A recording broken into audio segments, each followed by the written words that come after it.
Negli autobus e nei vaporetti della CTV si rispettano le distanze minime previste dal decreto per l'emergenza coronavirus? Il Comune di Venezia intende potenziare le linee per evitare sovraffollamenti e garantire gli spostamenti degli operatori della sanità e di quelli dei servizi pubblici essenziali?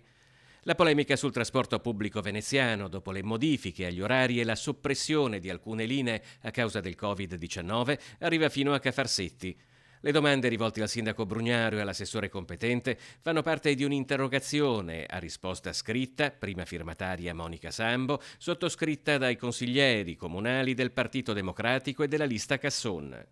Si riscontrano in queste ore difficoltà per raggiungere San Camillo a Venezia e l'ospedale civile sempre a Venezia, a Mestre lo stesso, e quindi chiediamo un rafforzo soprattutto nelle fasce che garantiscono ai pendolari di poter raggiungere il proprio posto di lavoro in sicurezza, che possano garantire le distanze minime, anche per quanto riguarda le isole, Murano, Burano.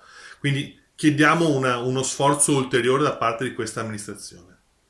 A mobilitarsi anche il presidente della municipalità di Venezia, Murano e Burano, Giovanni Andrea Martini, candidato sindaco per tutta la città insieme, che ha allegato ad una lettera inviata in tal senso a Brugnaro anche una foto scattata alle 7 del mattino su un autobus in arrivo a Venezia.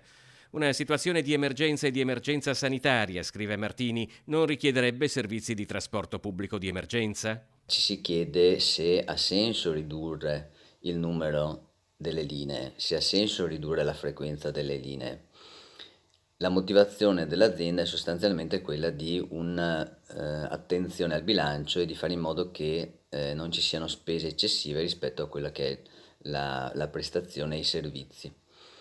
È più importante invece, cioè, in questo determinato momento, che ci sia la tutela dei lavoratori e la tutela dei cittadini.